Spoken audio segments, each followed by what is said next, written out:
Hey, good afternoon. My name is Otis Smallwood, and I'm the superintendent of Bertie County Public Schools, and I am thrilled to be participating in our One District, One Book initiative. And the book that we're going to be reading today is called Fenway and Hattie, and it's by Victoria J. Coe, and I will be reading the first chapter. As soon as we get off the elevator, I know something is wrong. Our apartment has no mat in the front. The muddy boots and fake flowers are gone. The doorway looks empty, abandoned, like nobody lives here. Who took our stuff? Intruders? Strangers? Squirrels. Fetch man opens the door and I race inside. Nose to the floor, I sniff for clues. But all I smell are food lady, fetch man, and Hattie, my own family. I rush into the eating place. Apparently, food lady is not aware that things are missing. She gives me a quick pat, then sighs, like she has a big job to do. She's completely focused on a pile of boxes. Packages. My tail goes nuts. I stick my snout in the closet box and begin rooting around, but it smells boring like old teacups, not new and exciting like a package. Fenway, food lady scolds. That's human for, you're in trouble. My ears droop and I back away. I was only doing my job. Packages must be inspected. What if they're hiding something dangerous or delicious? Fetch man smiles and kisses food lady's cheek. He speaks quickly and gestures a lot, like he's the happiest human in the world. What's he so excited about? Isn't he worried that our stuff's been stolen? Good thing my humans have a Jack Russell Terrier on patrol. We're obviously in terrible danger. There is so much to do. I keep sniffing around, but I do not find one single clue, and no tasted crumbs or yummy drips either. Food lady wraps noisy paper around the dishes and tucks them into a big box. She grabs crinkly bags of chips and pretzels and cookies, cans and jars too. Pretty soon the cabinets are cleared out. Hey, wait a minute. What are we supposed to eat? I must warn my short human. I race to her room, barking the whole way. Bad news, Hattie. We're going to starve. But when I get there, she's surrounded by boxes too, and she looks miserable, probably because she couldn't come to the dog park. Hattie loves playing ball and chase as much as I do. Even though I have terrible news, she forgets how sad she is when she sees me. Fenway, she sings in her sweet voice. That means, here's a treat. Hooray, hooray! I bark, blasting through the door. That's my Hattie, always thinking of me. I scamp over a box and hurl myself at her legs. I can hardly wait. Oh, she says with a giggle, reaching into her pocket. The treat sails into my mouth. Chomp! Woo-wee! That hits the spot. Hattie pats my head and gazes into my eyes, her face back to being sad, like that was the very last treat. That's what I was saying, Hattie. We've been wiped out, I bark, probably by squirrels. Her shoulders sink with the horrible realization. I nuzzle her ankle. Don't worry, your protector is here. She must be feeling worse than I thought because her dark eyes go right into the way up high shelf. She climbs onto the bed and reaches for the fuzzy toy that used to be a bear, but is now only the upper half. With one arm, uh-oh, that means something scary is happening, like a stormy night with rain and boom, kabooms. Hattie pulls the used-to-be bear off the high shelf. She clutches it to her chest. She is scared. Good thing I'm here to cheer her up as she's stepping down.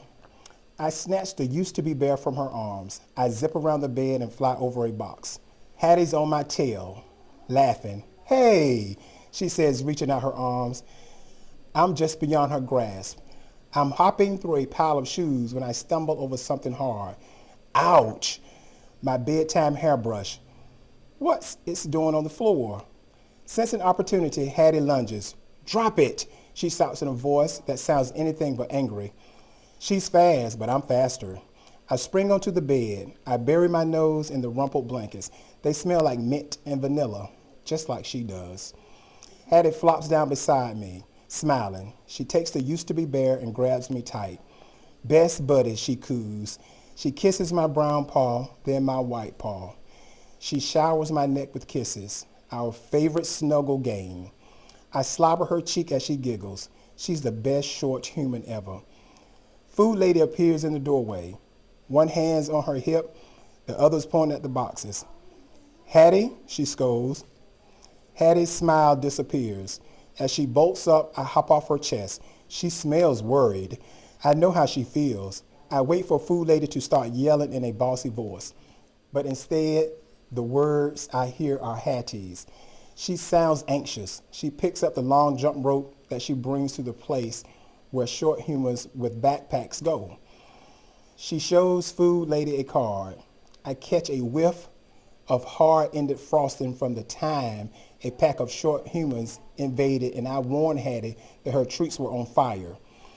As Hattie goes on, food lady's angry face gets softer and softer until it's turned to sad.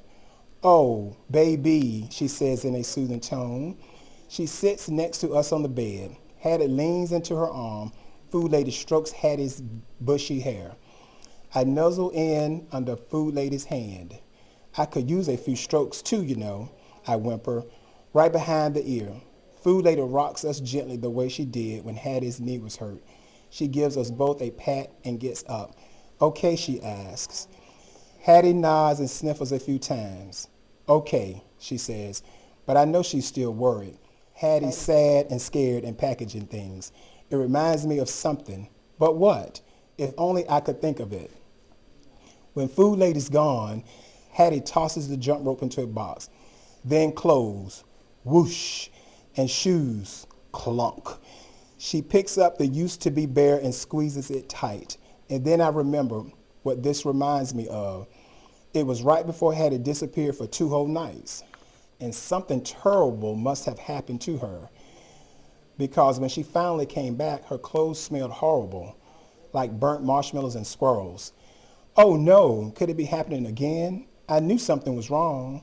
Hattie is leaving. Hattie is leaving. I spring up and run in circles. She can't go, at least not without her loyal doll. Hey, if I stick by her side, she'll have to take me with her. Woo-wee, it's the best idea ever. As Hattie turns from box to box, I'm on her like fur. When she closes the last one, she heads for the door. I beat her to it. She leaps over me, and I chase her to the eating place. Food lady's standing at the counter, licking her fingers. She looks up and holds out a white bag that smells like donuts. "Breakfast," she calls. "Yippee!" I bark, racing to food lady's feet. Hattie squeals, then grabs the bag and crinkles it open. I leap on her legs and lick my chops. Hattie bites into a squishy donut. A lovely glob of goo drips right into my mouth. Vanilla. I swallow quickly. "More, please," I bark, jumping on her legs again. Hattie giggles, but when food lady crosses her arms, she stops. Right then, a rattling sounds at the front door. Intruders. I charge into the lounging place as the door swings open. I'm ready to pounce. It's Fetch Man. He was gone. I spring up and paw his knees. "I missed you so much," I bark. "Is it playtime?" But he's all business, and he's not alone. A group of large strangers follow him in. One after another, they come through the door, reeking of coffee and sweat. A suspicious combination. And Fetch Man is not making one move to stop them. "Hey, who are you? Why are you here?" I bark, lunging toward them, but stopping a safe distance from the first stranger. "He's a lot bigger than Fetch Man." "Shh," Fetch Man says. He grabs me by the collar and pulls me to the far side of the room. "Watch out," I bark. "These guys are probably dangerous." As if to prove my point, the very large strangers begin lifting boxes. One of them takes the flashing screen right off the wall.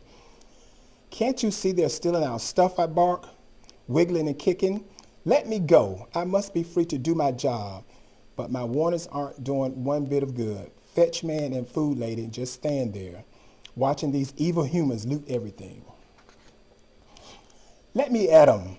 Seriously, I can take these guys." I pull, I twist. I'm desperate to get loose. I'm about to choke myself when Fetch Man deposits me into the eating place. "Can't you see what's happening?" I bark. If you ever needed a dog to protect you, it's now. Unfazed, Fetch Man snaps the gate across the doorway. I'm trapped. What are you doing? I bark. Are you nuts? I jump my highest, but I'm no match for the gate. I can't keep this up for long. My legs are getting tired, and my bark is wearing out. Danger is happening right here in our home, and all I can do is watch. And worst of all, I got separated from Hattie when I was supposed to be sticking by her side. There goes the plan.